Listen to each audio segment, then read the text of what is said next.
तो नमस्कार आप सभी को हमारे चैनल से जुड़ने के लिए शुक्रिया आपका। आज बच्चों हम रासायनिक संयोग के जो नियम पढ़ाए थे मैंने आपको, उसमें एक लास्ट नियम है मिसरलिक का। मिसरलिक,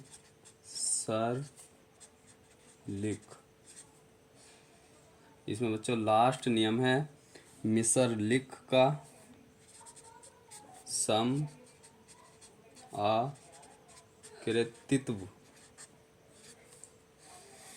का नियम।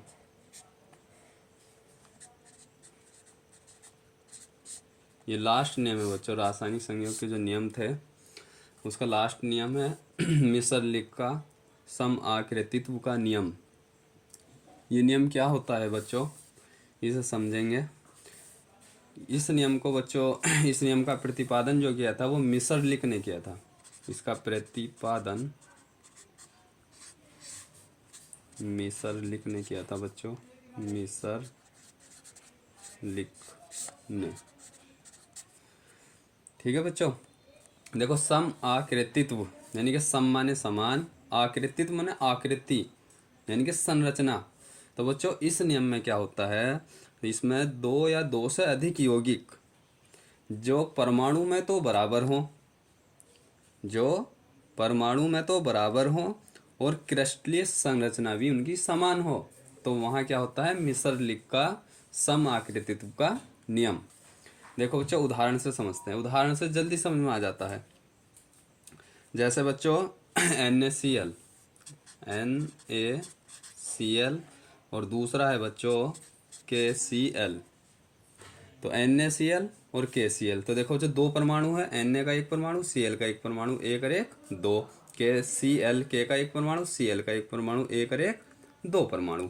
तो देखो बच्चों परमाणु समान हुए और देखने में इनकी संरचना भी एक जैसी है। तो इसमें क्या हुआ बच्चों कि दो परमाणु दोनों में है, ये सोडियम क्लोराइड है और ये पोटेशियम क्लोराइड है। तो इसमें भी दो परमाणु, इसमें भी दो परमाणु। तो हमने बताया मिसरलिक का समाकृतित्व के नियम में कि दो या दो से अधिक यौगिकों के परमाणु तो समान होते हैं और संरचना भी इनकी समान होती है।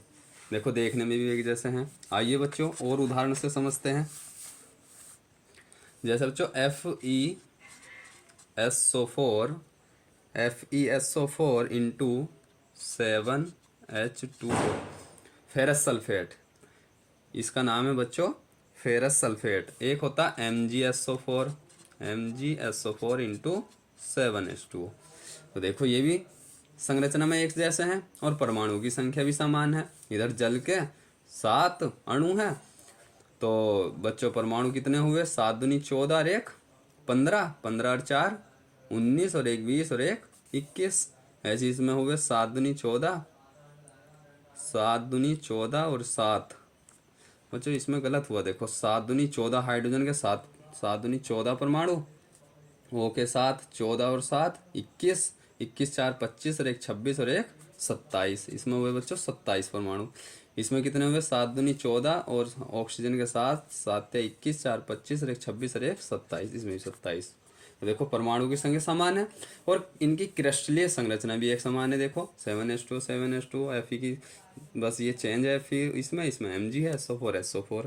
तो ये क्या हुआ बच्चों, यहाँ मिसरलिक का समाकृतित्व का नियम लागू होता है। और एग्जाम्पल देखो बच्चों KClO4 और एक होता है बच्चों KMnO4। ये भी देखो एक जैसी है संरचना, परमाणु समान है। यहाँ भी क्या है मिसरलिक का समाकृतित्व का नियम। और देखो बच्चों NaNO3 और CaNO3, कैल्शियम नाइट्रेट और सोडियम नाइट्रेट। ये भी देखो बच्चों बराबर है परमाणु, इसमें भी 3 और एक 4 और एक 5, 3 और एक 4 और एक 5। तो इस तरीके से पहचान लेना बच्चों। तो ये क्या हुआ मिसरलिक का समाकृतित्व का नियम। और देखो बच्चों MgSO4 इंटू, इसमें भी 7H2 था, यहाँ से ले लो 7H2O, MgSO4 इंटू 7H2O। तो Mg यानी कि जिंक ले लो, ZnSO4 इंटू 7H2O। देखो ये भी समाकृति है आकृति समान, यहाँ क्रिस्टलीय संरचना भी समान है और इनके परमाणुओं की संख्या भी समान है। तो बच्चों हमने आपको मिसर लिख का सम आकृतित्व का नियम सिखाया।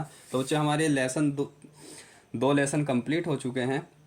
दूसरे लेसन में बच्चों रासायनिक संयोग के नियम थे जो आपको बहुत ही आसानी से समझ में आए होंगे। मैं आशा करता हूं कि बच्चों आपकी तैयारी बहुत बढ़िया चल रही होगी। अब बच्चों आगे हम आपको लेसन नंबर 3 शुरू करेंगे। लेसन नंबर 3 शुरू करने से पहले मैं आपको बच्चों तत्वों के परमाणु भार और परमाणु क्रमांक सिखाना चाहता हूं, क्योंकि आगे को जब हम उसका अणुसूत्र से बच्चों अणुभार निकालेंगे तो आसानी होगी। जैसे हमारे यहाँ बच्चों CaCO3 कैल्शियम कार्बोनेट का अणुभार निकालना तो कैसे करेंगे। जैसे Ca कैल्शियम है तो इसका कैल्शियम का हमें परमाणु भार चाहिए बच्चों पहले तो 40, और C कार्बन का 12, और बच्चों ऑक्सीजन का होता है 16, और 3 परमाणु तो 16 तिया 48। तो 40 + 12 16 तिया 48, 48 2 50 60, 60 और 40 100। तो ये क्या हुआ बच्चों, CaCO3 कैल्शियम कार्बोनेट का अणुभार 100 होता है। अब ये जब निकलेगा आपसे, जब इनका आपको परमाणु भार याद होगा, तो बच्चों मैं आपको जो हूँ कुछ तत्वों के परमाणु भार लिखवाता हूँ जो हमें मोस्ट तत्व होते हैं। Number 1 hydrogen. यहाँ लिख लो बच्चों पहले परमाणु क्रमांक,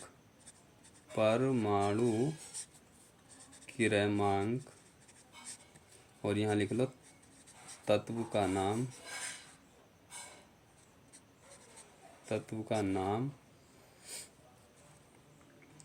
व संकेत, और यहाँ लिख लो बच्चों परमाणु भार। देखो पहले नंबर पे, 1 नंबर पे होता है बच्चों हाइड्रोजन। इसका संकेत होता है H। इसका परमाणु भार भी 1 होता है बच्चों। ठीक है बच्चों। दूसरा होता है हीलियम।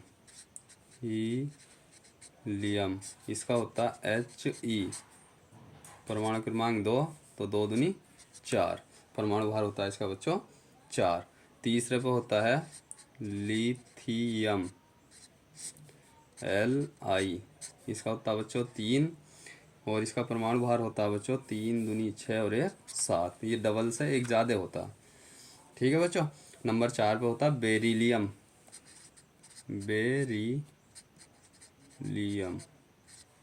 इसका संकेत होता है Be, 4 और 4 दूनी 8 और 1, इसका 9 होता है परमाणु भार। नंबर 5 पे होता है बच्चों बोरान, और इसका होता है संकेत B, और इसका होता है बच्चों 5 दूनी 10 और 1 11। 6 नंबर पे होता है बच्चों कार्बन, इसका होता है C, और 6 दूनी 12। कुछ ऐसे ट्रिक से याद कर लेना बच्चों। नंबर 7 पे होता है नाइट्रोजन, और नाइट्रोजन का होता है N, और 7 दूनी 14। नंबर 8 पे आता है बच्चों ऑक्सीजन का होता है 8 दूनी 16। नंबर 9 पे होता है बच्चों फ्लोरीन का होता है F, और इसका होता है बच्चों 9 दूनी 18 और 1 19। 10 पे होता है बच्चों नियोन, और नियोन का होता है 10 दूनी 20। ठीक है बच्चों। और नंबर 11 पे आता है सोडियम का होता है संकेत Na, और 11 दूनी 22 और 1 23। तो ये बच्चों याद कर लेना, ये बहुत काम आएंगे आपको। आगे नंबर 12 नंबर 12 पे होता है बच्चों मैग्नीशियम, और मैग्नीशियम का होता है Mg, और इसका परमाणु भार होता है 12 दूनी 24। इसके बाद होता है बच्चों एल्युमिनियम का होता है 13, परमाणु क्रमांक और संकेत Al, और इसका बच्चों परमाणु भार होता है 13 दूनी 26 और 1 27। 14 पे होता है बच्चों सिलिकॉन का होता है 14 दूनी 28, और संकेत है इसका Si। उसके बाद बच्चों 15 का फास्फोरस का P, और 15 दूनी 30 और 1 31। उसके बाद बच्चों 16 का होता है सल्फर का होता है बच्चों S, और 16 दूनी 32 इसका परमाणु भार।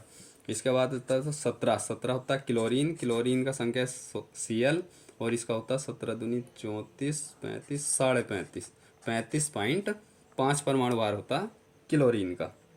उसके बाद बच्चों आर्गन 18 नंबर पर होता है Ar, इसका संकेत होता है, और 18 दूनी 36, इसका बच्चों लगभग 40 होता है, आर्गन का 40 होता है।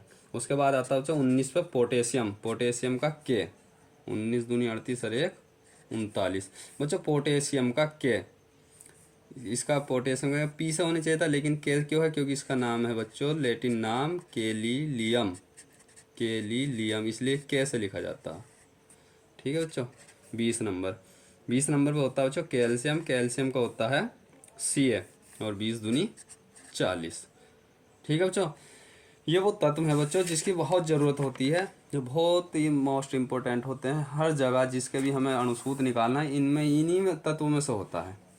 और एक और है बच्चों, एक होता है कॉपर, Cu का होता है बच्चों कॉपर 29, और इसका परमाणु भार होता है 63.5। एक होता है बच्चों सिल्वर, सिल्वर का होता है Ag, और इसका होता है 47 परमाणु क्रमांक, और इसका परमाणु भार होता है 108। ये वो तत्व है बच्चों जो ज़्यादातर परीक्षाओं में पूछे जाते हैं। यानी कि हमें किसी भी यौगिक का अणुभार निकालना है तो उस यौगिक में इन्हीं में से कोई ना कोई से तत्व होते हैं। तो बच्चों ये जो तत्व मैंने बताए इनका आप परमाणु क्रमांक के साथ साथ संकेत और परमाणु भार याद कर लेना, क्योंकि जब बच्चों हम आपको लेसन नंबर 3 पढ़ाएंगे तो उसमें ये सब प्रयोग होंगे और इनकी बहुत ज़रूरत पड़ेगी। तो बच्चों मुझे आशा है कि आपको हमारी वीडियो बहुत अच्छी लग रही है होगी। धन्यवाद।